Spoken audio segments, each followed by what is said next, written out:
People are so poor in America right now, we can't even afford to go to McDonald's anymore. McDonald's is struggling. The brand is reporting a drop in sales worldwide.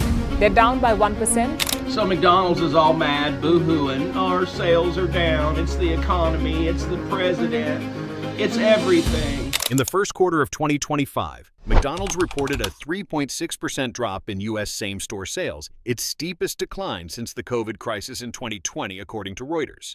Globally, the company's comparable store sales also dipped by 1%, a surprise miss that rattled analysts who had expected modest growth.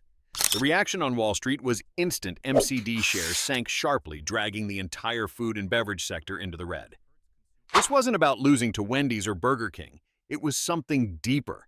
Costs have surged. Shoppers are staying home. And for the first time in decades, the brand that built its empire on affordability is struggling to stay affordable. What was once McDonald's greatest asset, its low prices, is now turning into its biggest liability. And with every lost sale, the cracks in the value menu model are widening fast. In March 2025, the White House signed off on America First 2.0, a sweeping tariff package that raised import duties to between 25% and 145% on a wide range of goods from Canada, Mexico, China, and the EU. On paper, it was a nationalist push to rebuild American manufacturing. In practice, it blew a hole in the supply chains of companies like McDonald's. The chain's low-price model was never designed to absorb shocks like this. Within weeks, core input costs surged. Beef prices jumped over 43%, driven by retaliatory tariffs from Ottawa and a shrinking Canadian cattle supply. Frozen potato prices shot up too, so much so that Lamb Weston, the U.S. potato giant, reported a 23% hike in its average selling price while also cutting Q1 production by 8% due to supply bottlenecks. Then came the packaging crisis. Everything from burger wrappers to drink lids, most of which are imported from Mexico or China, saw price increases of 40–50% depending on the item. The cost of a Big Mac didn't just climb, it soared past consumer comfort zones. And with food packaging now almost as expensive as some ingredients, the structural balance collapsed. For an industry running on margins as thin as 5%, these combined shocks weren't just painful, they were unsustainable. A 12-cent hit to input costs is enough to wipe out profit. McDonald's was facing double or triple that every single day at every single store. Suddenly, cheap food wasn't cheap to produce anymore. The iconic dollar menu, once a symbol of economic relief for low-income Americans, became a loss-making black hole. Internal reports revealed that some burgers were losing as much as 90 cents per unit sold. What used to be a marketing weapon, the idea that you could feed a family of 4 under $20, is now a liability. Promotions backfired. Combo deals no longer worked. Consumers saw price hikes but didn't know why, and what followed was a wave of distrust.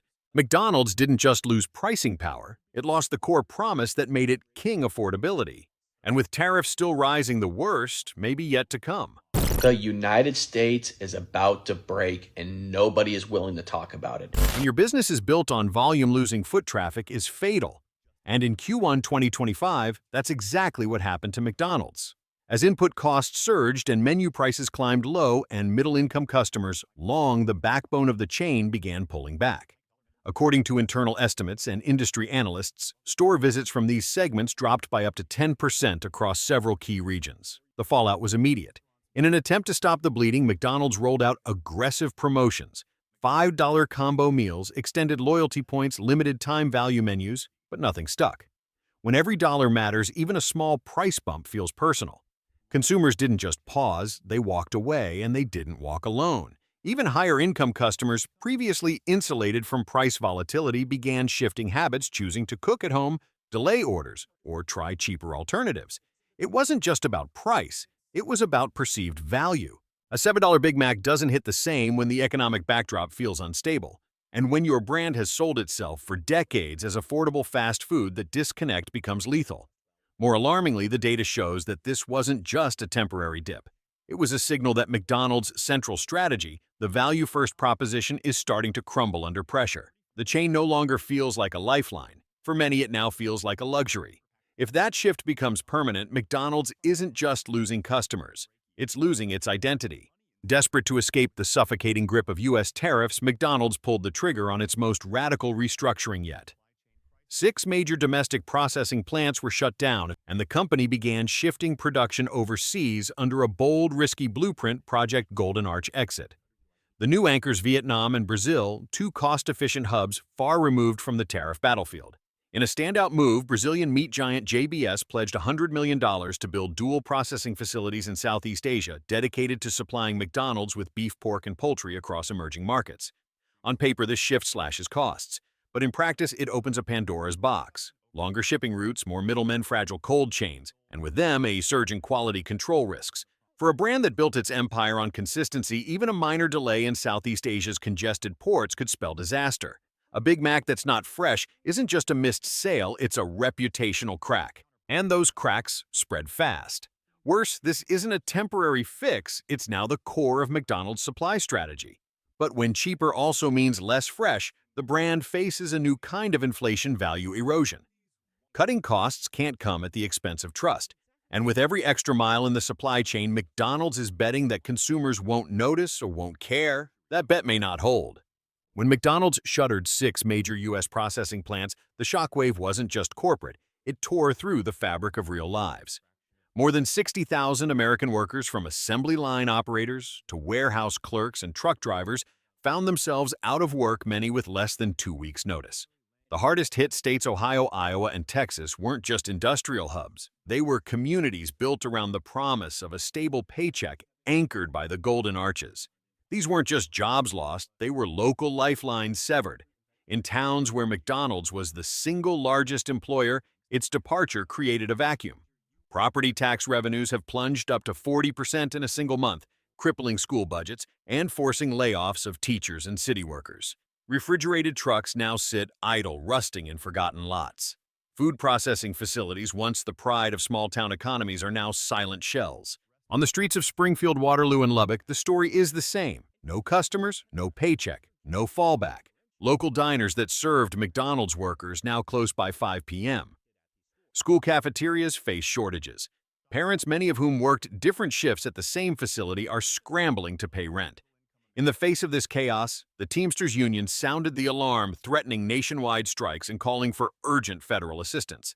But in Washington, all they got was delay. While the administration defends its tariff agenda as long-term restructuring, the reality on the ground is painfully short-term hunger, homelessness, shattered livelihoods. McDonald's called it Project Golden Arch Exit, a move to trim costs and avoid tariff penalties by shifting production to Vietnam and Brazil. But what looked like a cost line on a spreadsheet has become a fault line in American communities. Small-town mayors are holding emergency meetings. Job training centers are overwhelmed. And in some regions, suicide prevention hotlines report rising call volumes linked to job loss and economic instability. The cost of efficiency is now being paid by families who once depended on $15 an hour jobs to survive. And while investors debate recovery timelines, those on the ground aren't worried about Q2 earnings, they're worried about dinner. If the most recognizable employer in American fast food can cut and run, who's left to defend the working class? And when a town loses its last good job, what replaces it? So far, no one has the answer. McDonald's isn't alone, and that's the real alarm bell. By the first quarter of 2025, nearly 40% of major food and beverage chains, including Starbucks, Domino's, Wendy's, and Yum Brands, reported negative U.S. sales growth. Axios calls it a sector-wide contraction. But on Wall Street, it's beginning to look like a systemic unraveling. The culprit, a policy meant to protect American jobs. Tariffs, once hailed as shields, are now swords cutting into the heart of domestic consumer business. Supply chains are tangled, costs are unmanageable, consumers are spending less, and companies are losing pricing power fast. Investors aren't just worried they're pulling out. In just 1 week, McDonald's lost over $900 million in market cap, while its franchisees filed a historic class action lawsuit citing forced losses from federal trade policy. And it's not just about burgers. It's about the signal being sent to the world. If even the Golden Arches can't survive protectionism at home, what does that say to foreign capital? For decades, the U.S. was the world's most trusted marketplace. Predictable rules, strong institutions, stable returns. But now the rules are shifting overnight, and the cost of doing business is rising without warning. Investors, both domestic and international, are watching the country's most iconic brands lose their footing on home soil, and they're asking a painful question. Is the United States still a safe bet? Because trust isn't just a buzzword, it's the invisible glue that holds markets together. And once that trust fractures, Capital doesn't protest, it just leaves. McDonald's isn't filing for bankruptcy. But its iconic low-price model, the very one that fed America's working class for decades, is now in existential jeopardy. Tariffs, once sold as a patriotic defense of domestic manufacturing, have quietly turned into a tax on food itself. From beef and cheese to paper wrappers, input costs are climbing faster than wages. And with supply chains shifting overseas to dodge duties, new risks emerge longer. Transit, questionable freshness, and the collapse of quality control. Meanwhile, consumers, especially the 60 million low- and middle-income families that once relied on the dollar menu, are stepping away. They're eating at home, or worse, skipping meals altogether. In small towns, this isn't just a food issue, it's an economic warning sign. And so we end with a bigger question. Is this the opening act of America's cheap food collapse? As Washington builds tariff walls, is the real casualty, the very model it was trying to protect McDonald's, may simply be the first domino. But if this spiral continues, the fallout won't stop at fast food. Drop your thoughts in the comments, and hit like plus subscribe to stay ahead of the next shock.